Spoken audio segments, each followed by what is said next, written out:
What's up, dudes? Welcome back to my channel and my reading wrap up for the month of April, where we're going to talk about the two books that I managed to finish in the previous month. And of course, I know that's not a lot and it just is what it is. But good news is that I am on track to finish more than two books for this present month.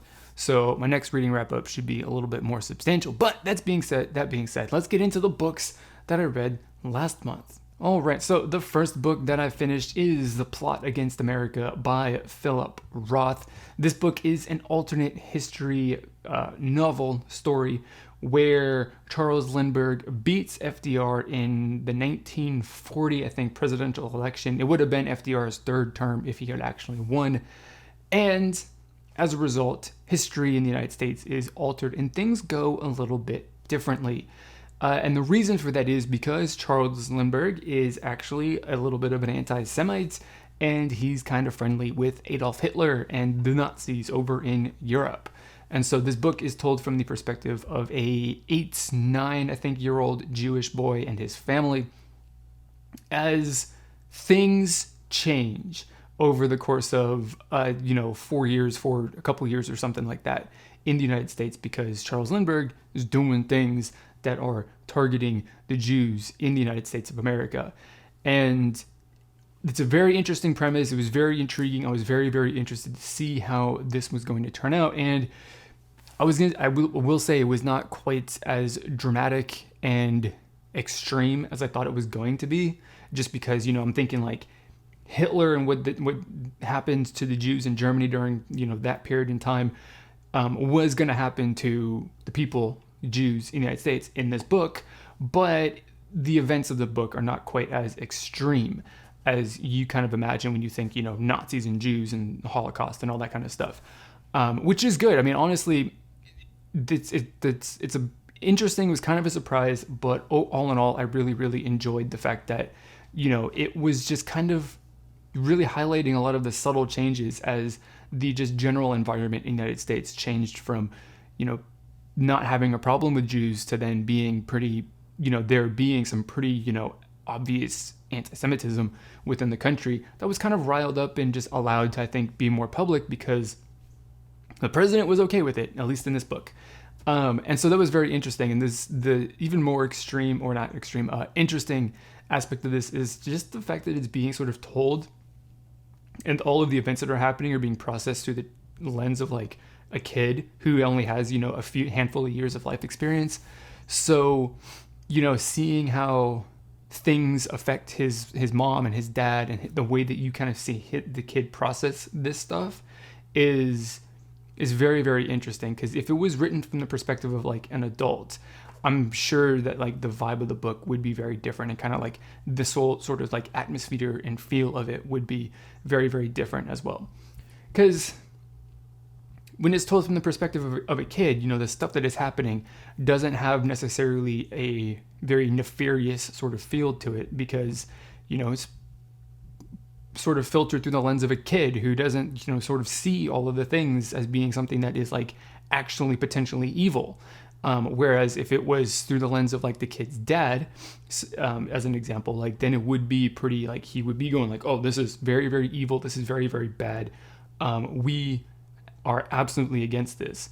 And so, I mean, I really like it. It's not quite extreme. Like I said, it's not very like action-packed, dramatic, horrible, awful, revolting.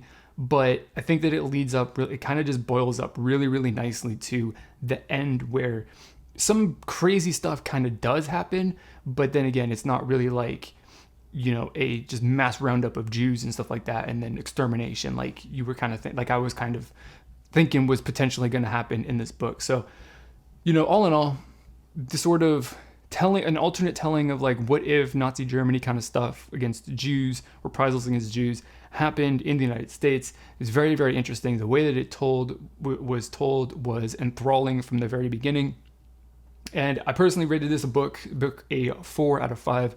Personally, just because there's some points in the book that are kind of like, to me, dull and were just difficult to get through in the terms of like they were not very entertaining. But all in all, Everything's super necessary. This book, I guess, maybe I would give it a 4.5 out of 5, just because, you know, those parts in the book that I was not the biggest fan of were very, very important to the entire plot, the entire story, but these were my favorite parts of the book. So that's what I've got. Definitely check this out. And it's they also made it into a mini series. I don't remember on like who, like Stars or something like that. They made it into a mini series, which I haven't watched, but it's probably fantastic, just as good as this book is. The final book that I read and finished was Velocity Weapon by Megan O'Keefe. This is obviously, or maybe not obviously, but this is a sci-fi book. It's the first in a ongoing series. So far, I think there's been, 2 books already published. I think the third one is on the way. And I could give you a really, like, not a sort of deep, but a synopsis of the book that's more than just what is on the back cover here, the couple of sentences. But that would give away a major plot point and change that happens in the middle of this book. So I can't do that because that would be a spoiler. And at least these videos, my reading wrap-ups, are not going to have spoilers as much as I can avoid them, especially if they're for like major moments in the book. So basically we follow our main character who wakes up 230 years in the future, as she's sort of pulled out of her escape pod, which as a result of the gunship or, you know, whatever that she was in being destroyed in a battle that happened obviously 230 years in the future. She wakes up expecting obviously to be rescued by friendly forces, by her own people. Turns out though that whoever it is that rescued her is actually an enemy ship which doesn't have any crew because it is completely manned and run by an artificial intelligence.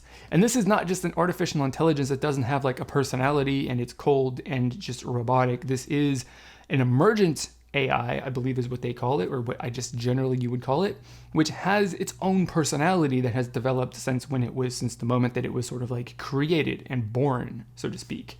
So, you know, this ship has a personality. It has a specific sort of like a vibe to it, the way it talks and stuff like that. And it's very interesting. And that is really as far as I can go as far as telling you what this story is about, or as far as like plot lines and stuff, because if I say any more, then I'm going to spoil this book, unfortunately, or some of the major points in this book, unfortunately, and I don't want to do that. But what I can say is that all in all, the story of this book is fascinating. It is action-packed, I think, in a lot of ways, and it just is like a just absolute blast to read this book from start to finish. It's got a little bit of everything, to be honest. It's got some sort of like, you know, action, fighting, guns, and all this kind of cool stuff from time to time. There's just mystery and intrigue, trying to figure out what exactly is going on, because, you know, our main character is trying to figure out what happened in the previous 230 years. And then there's like political intrigue kind of stuff that's happening, you know, different political factions and people doing their things that politicians do to like maneuver and negotiate and get things done. And reach whatever their secret goals are that we don't really know. It's just amazing. The book is full. Every single character seems to have their own agenda and reason that they're doing what they're doing, but we don't know what it is. We just kind of have to take it as it comes, take the information as it comes out drip by drip as to like who they are, what they're doing, who they work for, what their motives are, all this kind of stuff. It's very, very interesting. There's a lot of like, again, like intrigue and stuff like that happens in this book, which is great. And it leads all the way up to the very end of this book, where the end of the book leaves with more questions about what's going to happen in the future.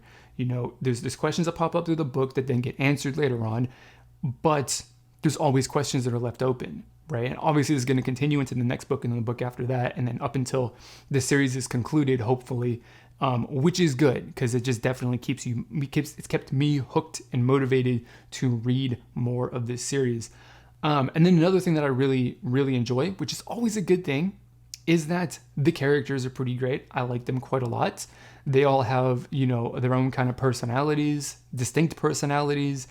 You know, we can all kind of feel who these kind of characters are like when we read them on the page, which sometimes it's not necessarily the case. Sometimes characters don't have that kind of like depth and vibrancy to them. So having vibrant characters like that is a very good thing, I have to say. All of the main characters so far have been, fleshed out, and they've got some depth to them too. So it's not like, we know a little bit about their past, we know about the present, we kind of know about what they want in the future, to a certain extent, except for the things that we don't, because it's like, hidden agenda and all that kind of stuff. And really that's that. My favorite sort of relationship between two characters, to be honest, is the relationship between our main character and the AI ship that she is on board. Because, the AI ship kind of has the personality of a teenager, to be honest, because it's probably about that many years old or something like that. That's how its personality is developed, developed from being an infant to being an adolescent, kind of like the way humans develop their personalities and stuff like that. And that our main character sometimes feels like it's the ship's mom, which is kind of cool, trying to like argue and persuade the thing to get to sort of respond the way that she wants it to, which is very, very fun. And so for all those reasons, personally rated this book a 4 out of 5, and not really a 5 out of 5, like, oh my God, amazing, not like a page turner kind of book, but there's lots of very cool stuff going on. There's lots of questions that I want to have answered, tons and tons and tons of very interesting things going on in this book that I am very, very entertained by, and I want to see wrapped up and resolved. Those are the 2 books that I finished. Like I said, I know 2 books is not a lot, but I can't just like sit down and read for hours on end every single day. I got work, I've got other things going on that I need to, that are more important to a certain extent. But on the upside, like I said at the beginning of this video, I've already finished, or I'm going to finish 2 books already this month, which means I'm going to finish more than 2 for this present month, which is good. More content for the future, which is very, very exciting. So as I wrap this up, I want you guys to recommend some books that you guys are really enjoying down in the comments below, if there are any, and I will check them out and see what's up with them. So also, of course, leave a comment down below if you have anything to say about the books that I talked about in this video. That would be super appreciated also. So that's it for this video, guys. As always, I want to thank you for watching, and I will see you in another video coming up very, very soon.